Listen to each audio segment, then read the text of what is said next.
Bismillahirrahmanirrahim. Assalamu alaikum my dear students. Welcome to lecture number 21 of grade 9 physics on date 21 for 2020. First of all तो अगर आप लोगों को याद है तो लेक्चर नंबर 20 से हमने रिटन वर्क को स्टार्ट किया है।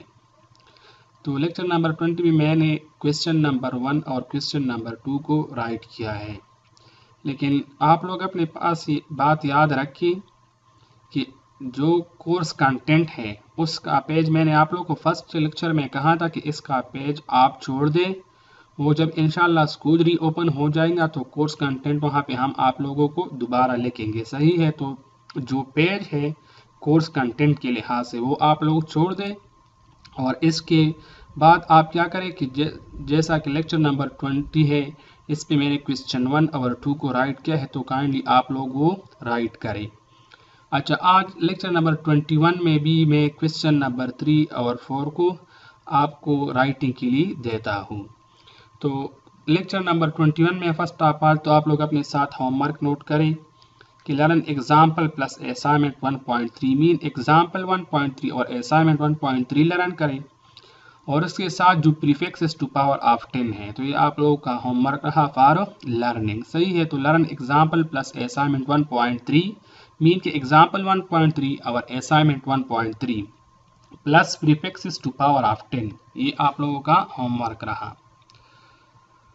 अच्छा, नेक्स्ट जो हमारे साथ क्वेश्चन नंबर 3 है, मेथड तो आप लोगों को याद होगा कि वही सेम मेथड होगा, मीन कि आपने क्वेश्चन को ब्लू मार्कर से राइट करना है, इसके बाद माइंड मैप बनाना है और माइंड मैप के बाद भी आप लोगों ने इसमें जो मेन हेडिंग्स है वो भी आप लोगों ने ब्लू मार्कर से देने हैं, सही है। तो यहाँ पे देखिए कि question number 3 explain the role of Muslim scientist in physical science, mean कि मुस्लिम साइंटिस्ट जो है उसका जो रोल है फिजिकल साइंस मीन के फिजिक्स में वो आप लोग क्या करें, एक्सप्लेन करें, सही है। तो इसके यहाँ पे देखिए मैंने माइंड मैप का हेडिंग भी ब्लू मार्कर से दिया है, मेजरमेंट का है मुस्लिम साइंटिस्ट का हेडिंग भी मैंने ब्लू मार्कर से दिया है। तो आप लोग भी ये जो हेडिंग्स है क्वेश्चंस है आप लोगों ने इसको ब्लू मार्कर से देना है, सही है। तो हमारे साथ जो मुस्लिम साइंटिस्ट है इस क्वेश्चन के लिहाज से वो याकूब किंदी है, अल-बेरूनी है और इब्न अल-हैतम है, सही है। तो याकूब किंदी का हमारे साथ जो काम है वो मेट्रोलॉजी है, मीन कि हमारे साथ साइंस ऑफ मेजरमेंट जो है, और अल-बेरूनी का जो काम है वो हमारे साथ shape of earth, phase of moon वगैरह इन चीज़ों पर है, और इब्न अल-हैतम का जो हमारे साथ इम्पोर्टेंट काम है वो ऑप्टिक्स में है। तो इसी वजह से मैंने माइंड मैप को उनकी जो नाम्स है और इनका जो इम्पोर्टेंट वर्क है मैंने इसको मेंशन किया है। नेक्स्ट हम आगे बढ़ते हैं आंसर की तरफ। तो answer, Muslim scientist play a very vital role in development of physical science, mean कि फिजिकल साइंस में मुस्लिम साइंटिस्ट का बहुत बड़ा रोल है, इसकी जो डेवलपमेंट में, इसकी जो तरक्की में। Some of important scientist are given below, इनमें से बाद साइंटिस्ट के नाम है और इनकी जो काम है, रोल है वो नीचे डिस्कस हुए हैं। फर्स्ट इसमें हमारे साथ याकूब किंदी है, सही है। तो याकूब किंदी हमारे साथ बसरा इराक में पैदा हुई थी, ये इम्पोर्टेंट वर्ड्स हैं, ये आप लोगों ने हाईलाइट करने हैं। इन ईयर 880 एडी, मीन के हमारे साथ वो 800 ईस्वी में पैदा हुई थी, and died in year 873 AD, और 873 को वफात पा गए थे। अच्छा, इसका जो कंट्रीब्यूशन था वो क्या है हमारे साथ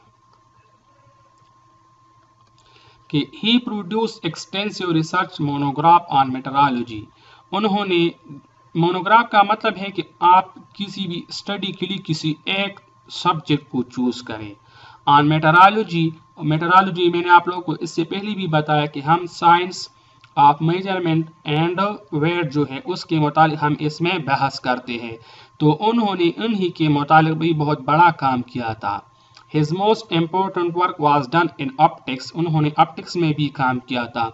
ही work on reflection of light, उन्होंने ज़्यादातर काम जो किया था वो रिफ्लेक्शन ऑफ लाइट पे किया था ऑप्टिक्स में।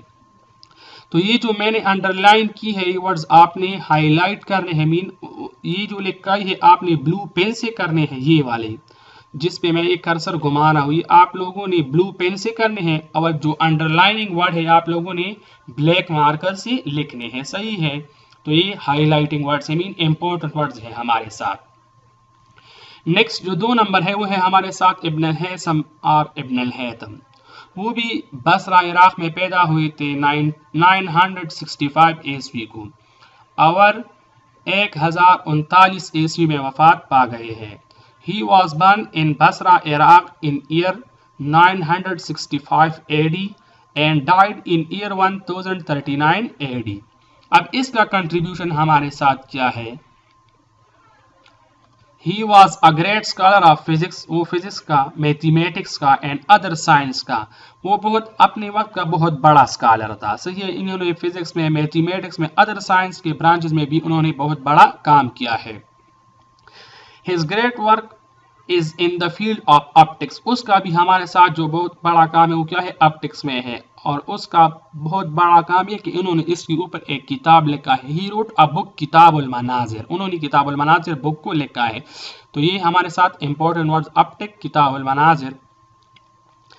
He refuted the theory of Ptolemy and Euclid about vision, उन्होंने ये एक थ्योरी हमारे साथ उन्होंने इसको भी रिफ्यूट किया था। He is considered the inventor of pinhole camera, उनका ऑप्टिक्स में काम इसलिए बहुत ज़्यादा मशहूर है क्योंकि एक उन्होंने तो एक किताब लिखा है, दूसरा उन्होंने एक कैमरा को भी इजाद किया है और इसको हम पिनहोल कैमरा कहते हैं। तो अक्सर एमसीक्यूज में ये बात आते हैं who is the inventor of pinhole camera, तो आप लोगों ने किसका नाम लेना है? इब्न अल-हैसम और इब्न अल-हैतम, जो भी बोलते हैं, लेकिन स्पेलिंग और नाम आप लोगों ने यहाँ एमसीक्यूज में करेक्ट ऑप्शन पे टिक करना है। नेक्स्ट हमारे साथ जो 3rd नंबर है वो है अल-बेरूनी। अल-बेरूनी अपने ज़माने का बहुत बड़ा स्कॉलर था। वो हमारे जो करीबी मुल्क है अफगानिस्तान, इसमें पैदा हुई थी। वो 973 को पैदा हुई थी और 1048 को वफात पा गए थे। सो ही was an Afghan scholar. He was born in 973 AD and died in 1048 AD। अब इसका कंट्रीब्यूशन क्या है? वो अपने वक्त का बहुत बड़ा स्कॉलर था। उन्होंने तकरीबन 150 बुक्स लिखी है मुख्तलिफ साइंस के ब्रांचेस पे, जैसा कि physics, cosmology, geography, culture, archaeology and medicine. सही है। So he wrote about 150 books on physics, cosmology, geography, culture and archaeology and medicine. अच्छा, उन्होंने मजीद क्या किया था हमारे साथ? He discussed the shape of moon, shape of moon पे डिस्कशन किया था।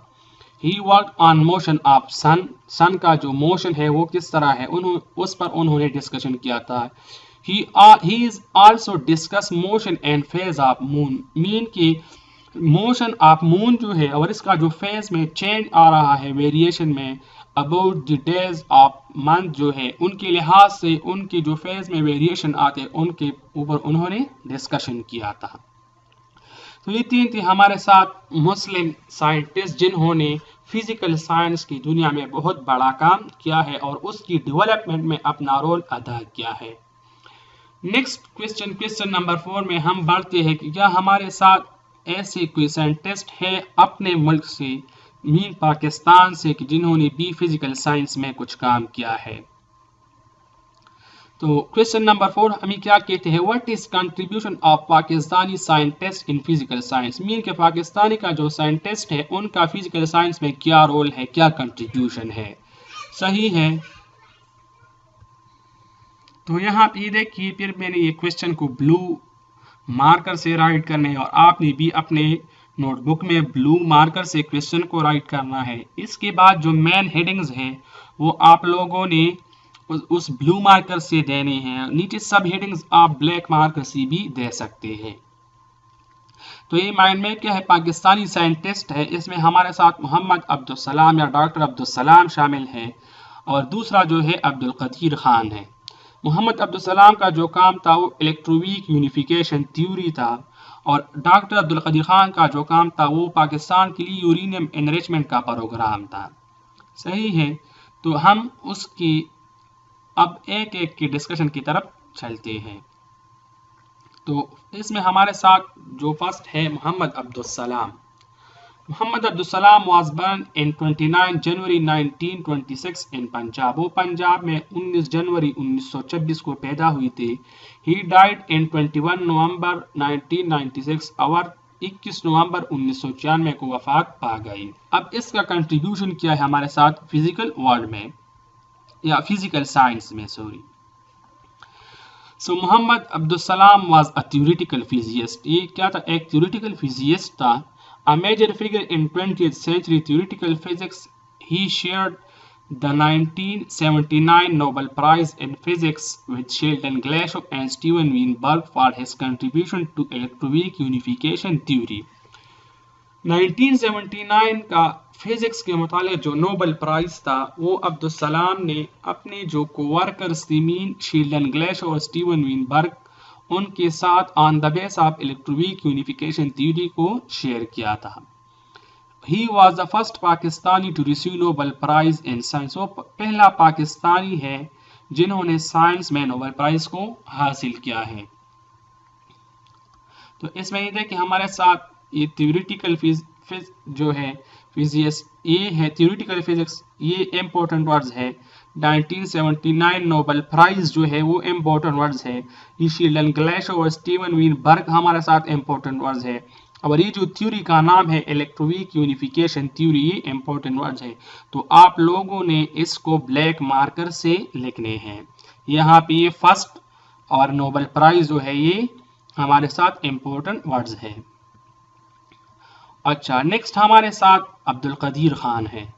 तो Abdul Qadeer Khan he was born in 27 April 1936 in Bhopal India. वो भोपाल इंडिया में 27 अप्रैल 1936 को पैदा हुई थे और अभी भी जिंदा है। इसका जो कंट्रीब्यूशन है वो क्या है हमारे साथ? He is a Pakistani nuclear physicist and a metallurgical engineer. वो हमारे साथ न्यूक्लियर फिजिसिस्ट और एक मेटलर्जिकल इंजीनियर है। Who founded the uranium enrichment program for Pakistan atomic bomb project। Pakistan के लिए जो एटॉमिक बम प्रोजेक्ट है उन्होंने उसके लिए यूरेनियम एनरिचमेंट का जो प्रोग्राम है वो इस्टेब्लिश किया था। नेक्स्ट इसका जो काम है हमारे साथ, ही founded and establish Kahuta research laboratory. उन्होंने पाकिस्तान के लिए एक रिसर्च लेबॉर्ट्री को भी कायम किया इन 1976 में। और उन्होंने अपनी जो लाइफ है एज ए सीनियर साइंटिस्ट और एक डायरेक्टर जनरल की हैसियत से 2001 तक गुजारी और इसके बाद 2001 में वो उसी ही डायरेक्टर जनरल की हैसियत से रिटायर हो गए। So he founded and establish Kahuta research laboratories in 1976 and serve was both its senior scientist and director general until he retired in 2001। सही है। और 2001 में एज ए डायरेक्टर जनरल की हैसियत से इस रिसर्च लेबॉर्ट्री से फारिग हो गए।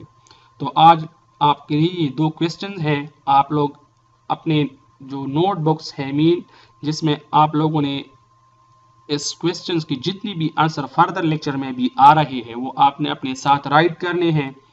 और आप लोगों को मैंने फर्स्ट लेक्चर में ये बात भी कहा था कि आपने इन सारे लेक्चर्स में जितनी भी रिटन वर्क मैं आपको दे रहा हूँ सारे स्टूडेंट ने अपने साथ नोटबुक में नोट करना है। जितनी भी रिटन वर्क तब स्कूल ओपन होने तक आपको इस लेक्चर के जरिए हो जाए तो उसका एक वर्ड्स भी दोबारा आप स्कूल में नहीं लिखा जाएगा। तो जिस तरीके से मैं आप लोगों को बता रहा हूँ इसी तरीके से आप लोगों ने ये अपनी जो नोटबुक्स हैं उसमें राइट करना है। सही है। इंशाल्लाह नेक्स्ट लेक्चर में फिर जो नेक्स्ट क्वेश्चन के रिटर्न वर्क है उनके लिहाज से मिलेंगे। अल्लाह हाफिज़।